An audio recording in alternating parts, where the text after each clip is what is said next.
تو یہ اللہ کی محبت پہ یہ شعر بالکل منطبق آتا ہے. جو لوگ اللہ کو راضی کرنے میں لگے ہوئے ہیں, گناہ چھوڑنے کی کوشش میں لگے ہیں, پھر گناہ ہو جاتا ہے, پھر اللہ کو مناتے ہیں اور تھک جاتے ہیں, یار یہ ہو نہیں رہا. ایک تھکنا وہ ہے کہ آپ مایوس ہو جائیں کہ ہم سے گناہ نہیں چھوٹ رہے, یہ تو خطرناک ہے. ایک تھکنا وہ ہے کہ آپ اپنے آپ کو توبہ میں تھکا رہے ہو اور آپ اللہ کا قرب حاصل کرنے کی کوشش میں لگے ہوئے ہو, لیکن آپ کا خیال ہے قرب حاصل ہو نہیں رہا, لیکن لگے اسی میں موت ہو گئی تو بس مقصد حاصل ہو گیا, اللہ شامل کر لے گا. حالانکہ آپ منزل تک پہنچے نہیں, لیکن اس منزل میں آپ نے اپنے آپ کو تھکا دیا تو بس اللہ کہتا ہے منزل تک پہنچ. اس کی ایک مثال دیتا ہوں. ہمارے ایک دوست نے عزم کیا کہ میں 40 دن تکبیر اولیٰ سے نماز نہیں چھوڑوں گا, پابندی کروں گا, کچھ بھی ہو جائے, زمین آسمان ادھر سے ادھر ہو جائے, 40 دن تو پابندی سے پڑھنی ہے تاکہ عادت پڑے تکبیر اولیٰ کی. انہوں نے اپنی ساری ملاقاتیں کینسل, سارے دوست احباب, یہی ہوتا ہے نا, وہ عین وقت پہ فلاں آ گیا تو ایک رکعت نکل گئی تو 2 نکل گئیں تو یہ ہو گیا. انہوں نے کہا ایسی کی تیسی, بیماری ہو, یعنی شریعت نے جہاں جماعت چھوڑنا جائز بھی رکھا ہوگا وہاں بھی میں جماعت نہیں چھوڑوں گا. بعض صورتوں میں شریعت نے گنجائش دی, نہیں بھی 40 دن تو کرنی ہے. نیک آدمی تھے اور فقیہ بھی تھے, صرف نیک ہونا کافی نہیں ہے, انسان کی کھوپڑی بھی کام کر رہی ہو. کہتے ہیں میں نے پورے 40 دن تکبیر اولیٰ کی پابندی کی, ہوتے ہوتے 25-26ویں دن کے بعد جا کے پتہ نہیں کوئی ایسا عذر ہوا کہ بیت الخلاء آ گیا یا کیا ہو گیا. کہہ رہے پھر رڑتے رڑتے 2-4 دفعہ نکل گئی, وہ ریکارڈ بنا نہیں سکے. اب ان کے الفاظ دیکھیں, کہتے ہیں یار پوری کوشش کے باوجود تکبیر اولیٰ کا ریکارڈ نہیں بنا سکا میں, یہ زیادہ اچھا ہو گیا بنسبت اس کے کہ میں 40 دن بولو پڑھ لیتا. باپ کہیں گے یہ کیا بات ہوئی یار, 40 دن تکبیر اولیٰ سے توفیق مل جاتی تو یہ زیادہ اچھا ہوتا نا. وہ کہہ رہے ہیں یہ اس پہ میں زیادہ خوش ہوں کہ پوری کوشش کے باوجود بھی میں نہیں پڑھ سکا. کیوں؟ کہہ رہے ثواب تو مل گیا, کیونکہ ہم تو پوری کوشش کر رہے تھے بھائی. اب اللہ کی طرف سے کوئی قدرتی آفت آ جائے تو کیسے؟ کہہ رہے ثواب پورا مل گیا جو مقصد تھا, اللہ کی رضا. اگر مکمل کر لیتا تو خام خواہ میں خود پسندی پیدا ہوتی کہ ہم تو اتنے بڑے فنٹر ہیں, اب خود پسندی نہیں آ رہی, عجب نہیں آ رہا یار ہم سے تو یہ بھی نہیں ہو سکتا. اللہ کی رضا پوری حاصل ہو گئی اور تکبر ذرا بھی پیدا نہیں ہوا. آج تک کسی کو قیامت تک بتا نہیں سکیں گے کہ ہم نے 40 دن تکبیر اولیٰ سے بھی پڑھی. ہم کہیں گے بھائی ہم تو خاکسار ناچیز کوشش کی تھی, کامیاب نہیں ہوئے. لوگ کہیں گے یہ دیکھو یہ لوگ ہیں. مطلب سمجھ میں آیا کہ یہاں تو عین منزل ہے تھکن سے چور ہو جانا. منزل تک نہیں پہنچے تو منزل حاصل ہو گئی بھائی, مقصد اللہ کی رضا وہ ہو گئی حاصل. اور اس کے الٹے واقعات بھی ہیں, وہ بھی بتا دیتا ہوں آپ کو. بہاولپور میں ایک امام صاحب نے بتایا کہ میں نے نماز پڑھائی, نماز کے بعد اعلان کیا بھائی میرا وضو نہیں تھا, بھول گیا تھا. میں ہو جاتا ہے انسان. اب کیا ہوا ہے کہ دوبارہ نماز ہوگی. اچھا وہ بھی ان کو یاد آیا اگلے دن, وضو نہیں, کپڑوں پہ کوئی ناپاکی لگی ہوئی تھی ان کے. انہوں نے اعلان کیا بھائی کل ظہر کی نماز سب لوگ دوبارہ پڑھ لیں. قضا ہو گئی تھی یا ظہر یا عصر. اب کیا ہوا ہے کہ جی ایک بڑے میاں کھڑے ہو گئے, کہہ رہے ہیں میں اتنے عرصے سے جماعت سے تکبیر اولیٰ سے نماز پڑھ رہا تھا, آپ کی وجہ سے کل میری ظہر کی نماز برباد ہو, قضا ہو گئی. ہر چیز ٹائم پہ ہو رہی تھی. امام کو اتنا ٹارچر کیا, چلتے پھرتے. امام کہنے لگے بھائی آپ کا مقصد اللہ کی رضا تھا, وہ تو ہو گیا نا حاصل, اللہ نے تو لکھ دیا. نہیں جی میں تو اتنے عرصے سے کبھی ہوا ہی نہیں, آپ کی وجہ سے, آپ کی وجہ سے. تو یہ وہ لوگ ہوتے ہیں جن کو اللہ کی رضا ان کی منزل ہی نہیں ہے. ان کا منزل ہے ریکارڈ قائم کرنا, مرتے ہوئے جائیں تو ہم نے اتنی نمازیں پڑھی ہیں آج تک کبھی چھوٹی نہیں ہے. سمجھتے ہو ریکارڈ. ہمارے حضرت کو ایک دفعہ کسی نے فون کیا کہ یہاں ایک مسجد میں ایک دو چند سال پرانا واقعہ ہے کہ امام صاحب نے, مؤذن صاحب نے نماز پڑھائی, نماز کا اعلان کر دیا کہ کل سے نماز 15 منٹ پہلے ہوگی. اب وہ ٹائم یہاں تبدیل کرنا بھول گئے, بیچارہ انسان ہے. ایک صاحب آئے 8:30 بجے, نماز کب ہو گئی 8:15. اب وہ 2 فٹ اچھل رہے ہیں, آپ میری تکبیر اولیٰ فوت ہو گئی, میری نماز فوت ہو گئی. ہم نے بھی سمجھایا, میں نے کہا بھائی وہ بیچارہ مؤذن بھی انسان ہے, انسان سے غلطی ہو جاتی ہے, سوئی یوں کرنا بھول گیا, ہمیشہ تو کرتے ہی ہے نا, کبھی ایک دفعہ ہو گئی. نہیں میری تکبیر اولیٰ چھوڑ گئی, میری جماعت نکل گئی یار. تو یہ وہ لوگ ہیں میرے بھائی, ان کو اللہ کی رضا کی فکر نہیں ہے, ان کو ریکارڈ چاہیے. ان کو کیا چاہیے؟ ریکارڈ بنا. اللہ کی رضا ہے تو آدمی چپ کر کے آرام سے پڑھ کے نکل لے گا, اللہ چلو اچھا ہے. ہم تو ایسے ہی ہیں.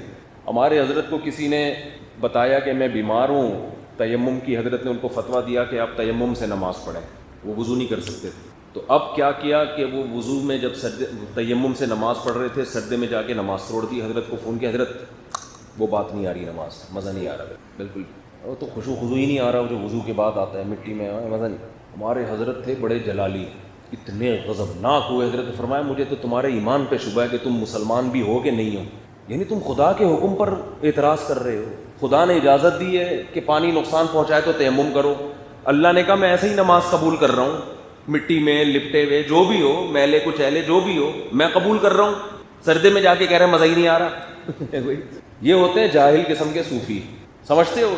اور یہ مارکیٹ میں آپ کو ہول سیل کے حساب سے ملیں گے, جن کا مقصد اللہ نہیں ہے. ان کے اپنا ایک مزاج ہوتا ہے, اس مزاج کو اپنی ناک کا مسئلہ بنا لیتے ہیں. یہ فقہا نے کیا, فقہائے کرام دین کو سمجھتے ہیں.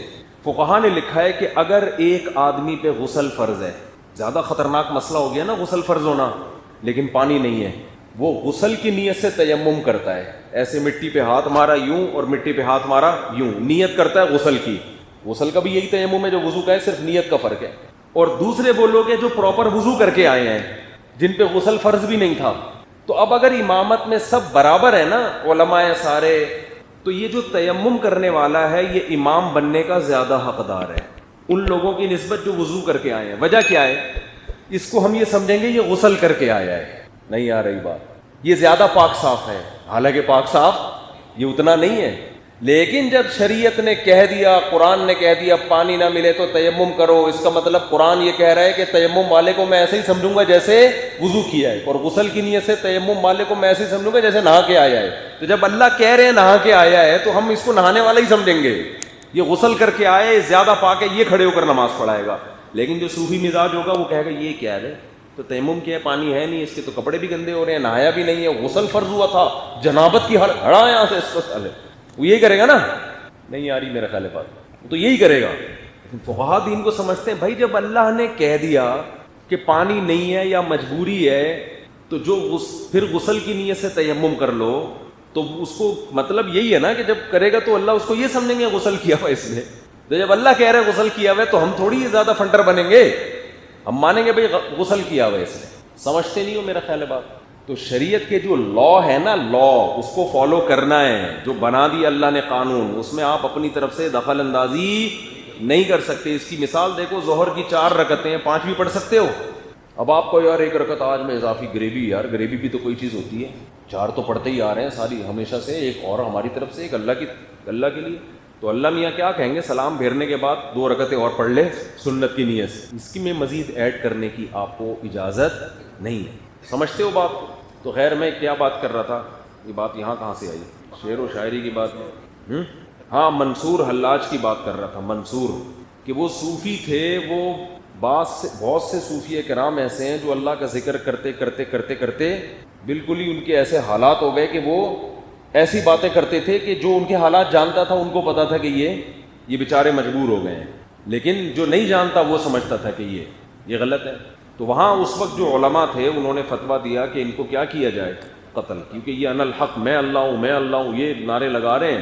تو وہ بہرحال ان کو شہید کر دیا گیا. اب کیا مسئلہ ہے کہ ہمارے حضرت فرمایا کرتے تھے کہ جو منصور تھے نا, انہوں نے اللہ کی محبت کا ایک گھونٹ پیا اور اوسان خطا ہو گئے.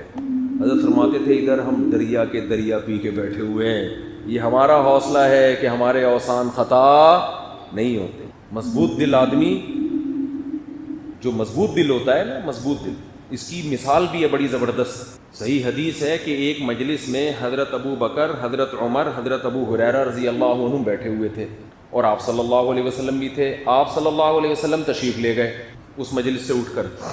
تو صحابہ کو خطرہ ہوا کہ کہیں آپ کو کوئی نقصان نہ ہو جائے. سب سے پہلے وہاں سے اٹھ کے حضرت ابو ہریرہ چلے ہیں نبی کی تلاش میں, اور ایسے اوسان خطا ہوئے حضرت ابو ہریرہ کے کہ آپ کو جب خیال ہوا کہ اس باغ کے اندر ہے تو دروازہ نہیں ملا, تو وہ نیچے نالا ہوتا ہے نا جس سے پانی جا رہا ہوتا ہے, وہاں سے نیچے نکل کے چلے گئے.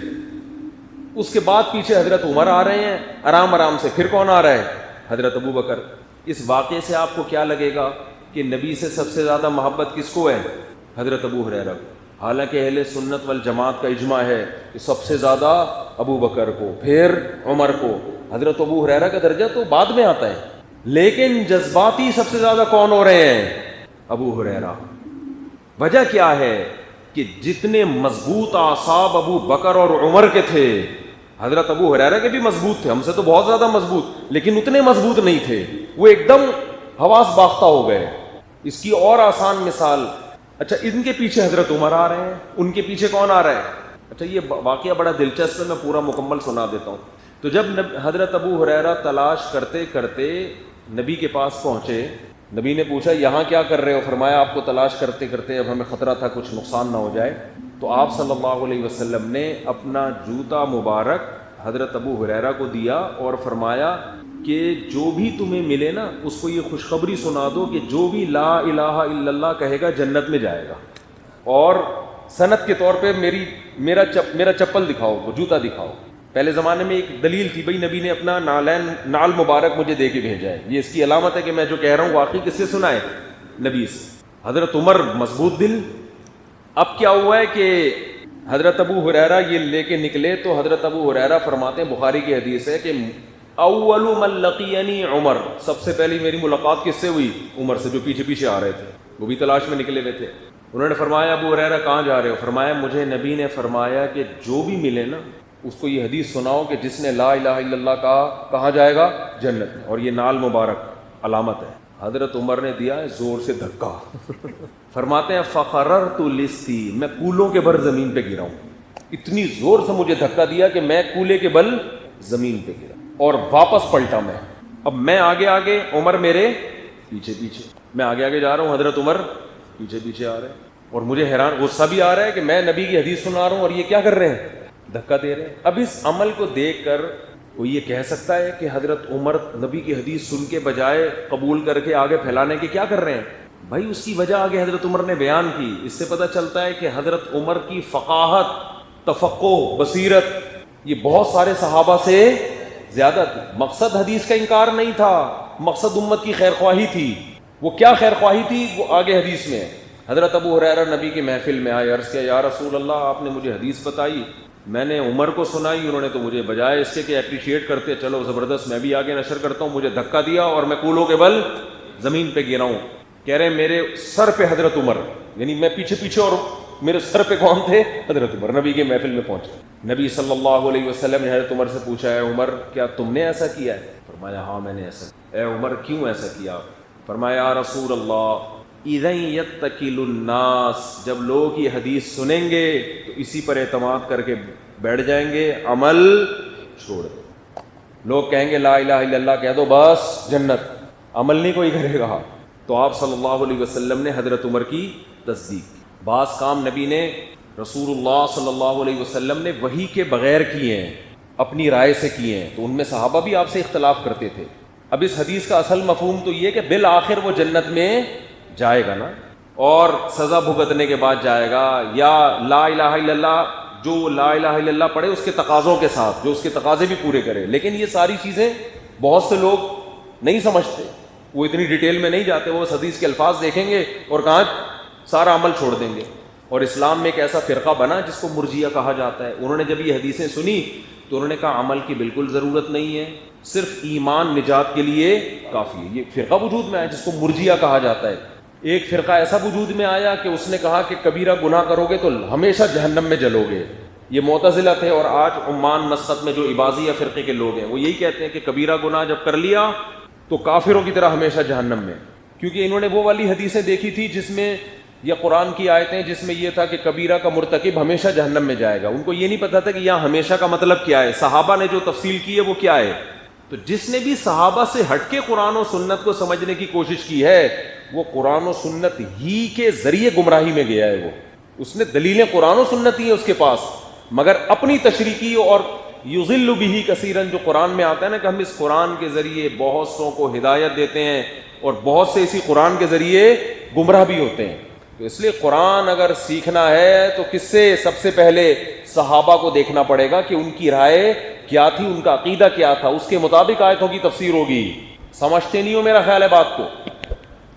تو خیر، تو میں اصل بات یہ کر رہا تھا، منصور حلاج تھے نا جو اللہ کی محبت میں ایسے ہو گئے، اور بالکل تو ہمارے فرمایا کرتے تھے کہ وہ دل کے مضبوط نہیں تھے۔ جو مضبوط دل کے لوگ ہوتے ہیں ان کے اعصاب مضبوط۔ تو اس کا ایک اور واقعہ حضرت ابو بکر، دیکھو نبی کا جب انتقال ہوا تو سب صحابہ بالکل اوسان خطا ہو گئے، حضرت عمر کتنے مضبوط قلب تھے، انہوں نے فرمایا کہ جو یہ کہے گا کہ نبی کی موت واقع ہوگی میں گردن اڑا دوں گا۔ محبت سب سے زیادہ ابو بکر کو تھی، مگر ان کے اوسان خطا نہیں ہوئے۔ ممبر پہ کھڑے ہوئے اور آیتیں پڑھی، یا ایھا الناس من کان منکم یعبد محمدا فإن محمدا قد مات، اے لوگو تم میں جو محمد صلی اللہ علیہ وسلم کی عبادت کرتا تھا یقین کر لے محمد صلی اللہ علیہ وسلم پر موت واقع ہو گئی ہے۔ یعنی وہ ان کو حوصلہ دلا رہے تھے کہ تمہیں کیا ہو گیا، تم اسلام پر اللہ کے لیے چل رہے ہو، محمد صلی اللہ علیہ وسلم کے لیے تھوڑی چل رہے ہو۔ اور آگے فرمایا ومن کان منکم یعبد اللہ، جو اللہ کی عبادت کرتا ہے، اسلام پہ چل رہے اللہ کے لیے، فإنہ حی لا یموت، وہ آج بھی زندہ ہے، اس پر موت واقع نہیں ہوگی۔ پھر قرآن کی آیتیں پڑھی، وما محمد الا رسول، محمد صلی اللہ علیہ وسلم تو ایک رسول ہے، افإن مات او قتل، اگر وہ طبعی موت ان کے انتقال ہو جائے یا ان کو قتل کر دیا جائے، انقلبتم علی اعقابکم، تو کیا دین سے ہٹ جاؤ گے تم؟ غزوہ احد میں جب یہ افواہ پھیلی نا کہ نبی صلی اللہ علیہ وسلم کو شہید کر دیا گیا ہے، بہت سے صحابہ کو دل میں وسوسے آنا شروع ہو گئے۔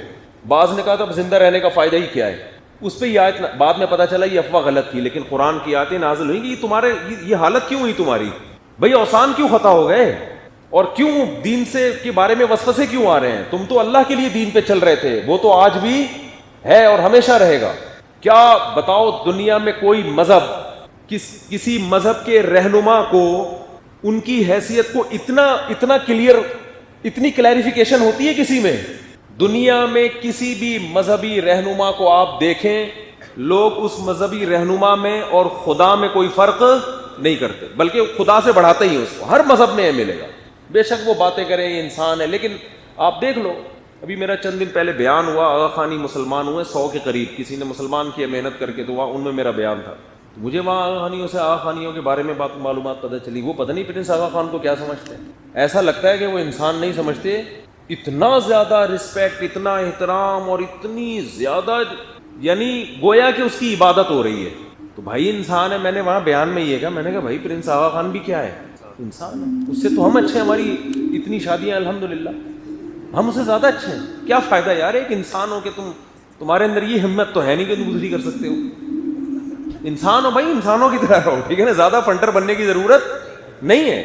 بعض لوگ بتاتے ہیں کہ وہ پرنس آغا خان آتا ہے تو لڑکیاں بال بچھا رہی ہوتی ہیں، ان کے اوپر سے گزر کے جا رہا ہوتا ہے، بھائی ٹوپی ڈرامے ہے، انسان ہے، اس کو بولو تو انسان کا بچہ بن کے رہے، تو کوئی آسمانی خلائی مخلوق نہیں ہے، سمجھتے ہو، کھاتے ہو پیتے ہو واش روم جاتے ہو۔ ایک دفعہ کوئی کہنے لگا کہ وہ جو ہے نا وہ فلاں اپنے مذہبی رہنما کو سمجھتے ہیں وہ خدا ہے اور اس کو بڑا احترام کرتے ہیں، تو ہمارے ساتھ ایک عالم بیٹھے ہوئے تھے، انہوں نے بولا اس کو بولو کہ کسی دن بیت الخلاء میں بیٹھا ہوا ہو نا، ویڈیو بنا کے ڈال دینا اس میں، پھر دیکھتے ہیں اس کے مذہبی رہنما اس کو بھگوان سمجھتے ہیں کہ بھگوان یا گاڈ یا جو بھی اپنے وہ، بھائی انسان ہے یار، سب ایک جیسے، انتم الفقراء الی اللہ، اللہ کہتے تم سارے کس کے فقیر ہو، میرے فقیر۔ ہاں عزت دینی ہے انسانوں کو، کوئی زیادہ عزت والے کوئی کم عزت والے، لیکن عبادت نہیں کرنی ہے۔ عبادت انتہائی درجے کی تعظیم، جس میں آپ کا یہ نظریہ ہو کہ یہ میری بگڑی بنا سکتا ہے، ایسی تعظیم کو عبادت کہتے ہیں۔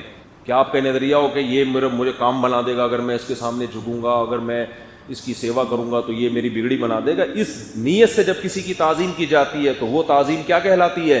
عبادت۔ یہ حرام ہے۔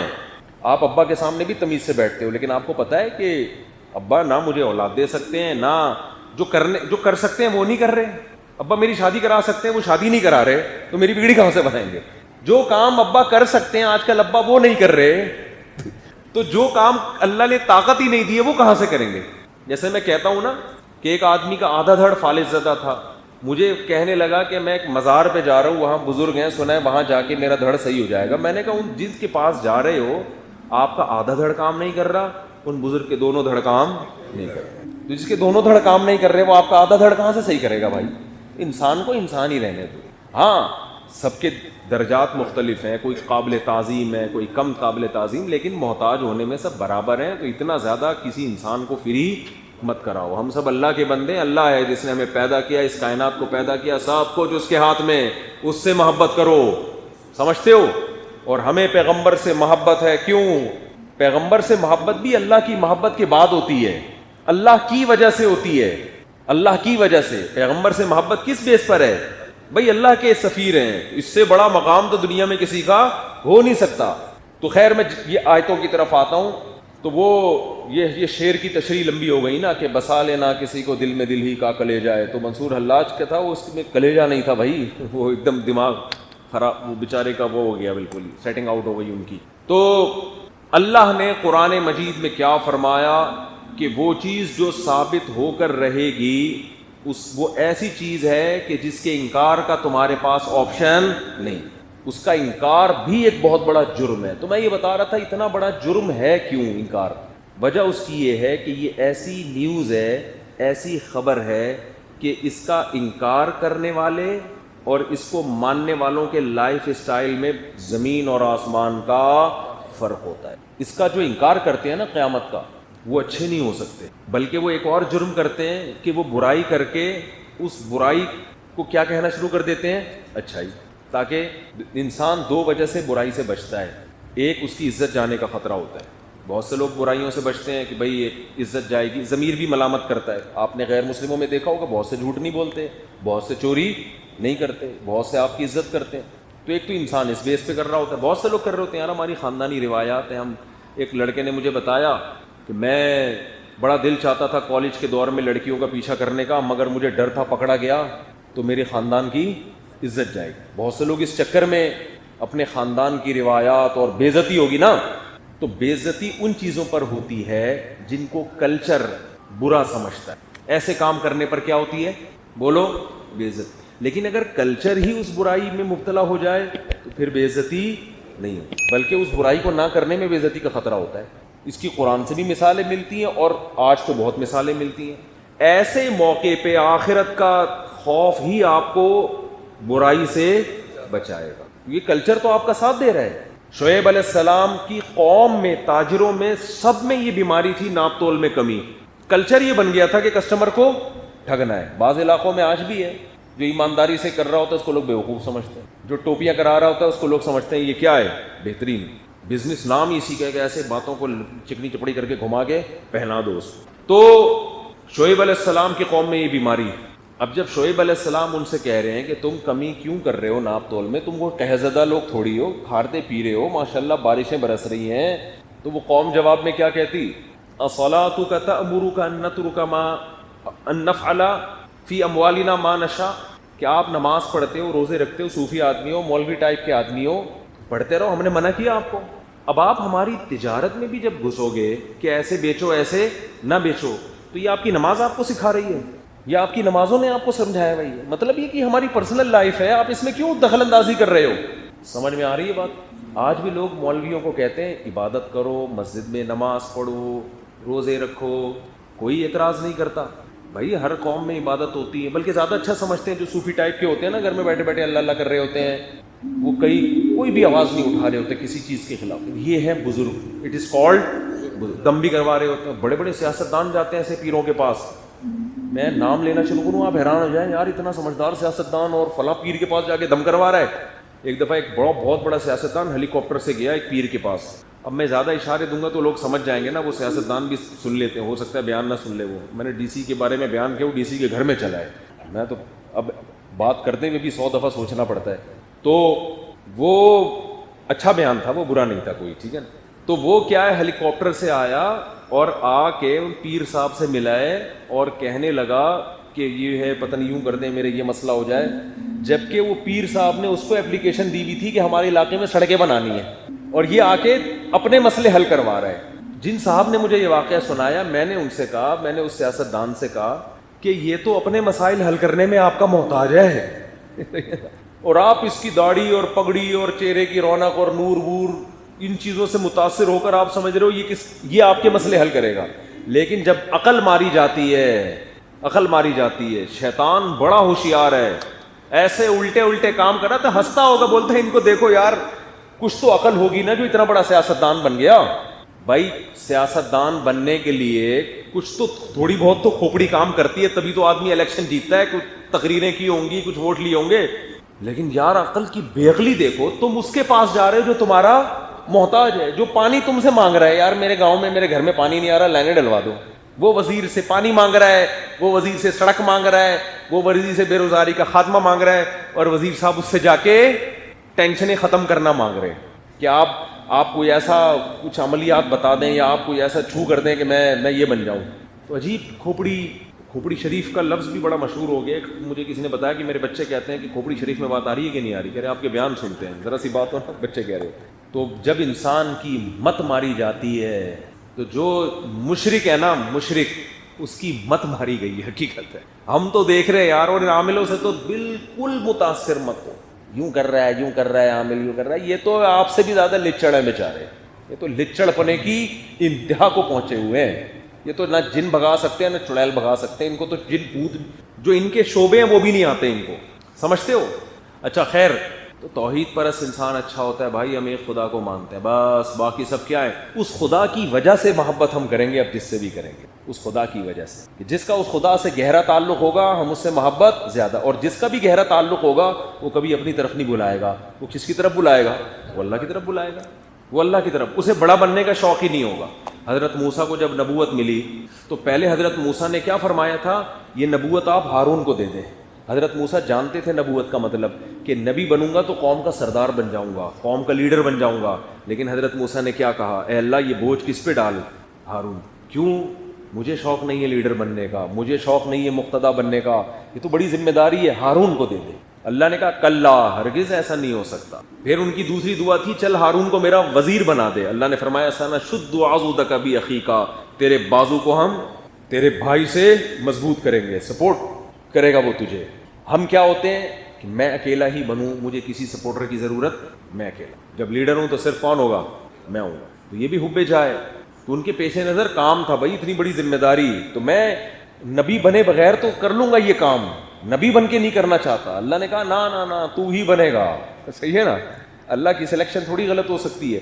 تو اس سے علماء نے لکھا ہے کہ یہ جو دین کے معاملے میں یہ شوق کہ سب لوگ میری طرف آئیں, سب مجھ سے سیکھیں, ادھر سے بھی ہٹ جائیں, سب سے بدگمان کرنا اور اپنا مجمع بڑھانے کی کوشش کرنا, اپنی تعریف ہے میں ایسا, یہ خود اس کی علامت ہے یہ بندہ ٹھیک نہیں ہے, یہ مخلص ہو ہی نہیں سکتا. جو مخلص ہوتا ہے وہ چاہتا ہے آپ کا اللہ سے تعلق قوی ہو. اگر وہ سمجھے گا کسی دوسرے کا بیان سننے سے اس کو زیادہ فائدہ ہو رہا ہے تو وہ خود ریفر کرے گا, آپ وہاں جاؤ, وہاں سنو. آپ ہمارے پاس لوگ آتے رہتے ہیں نا, یہ موضوع میں ان کو بتاتا ہوں بھائی, اس بات میں نے کتنے لوگوں کو کتنے بزرگوں سے الحمدللہ بیعت کروایا اسی لیے سے کہ یار مجھے پتہ ہے میرے پاس تو نہ کوئی خانقاہ ہے نہ اصلاح کا, لوگوں کے اصلاح کا ٹائم ہے. تو ایک بندے کو ضرورت ہے, وہ اس کو باقاعدہ کوئی پیر و مرشد چاہیے جو ہر وقت اس پہ نظر رکھیں.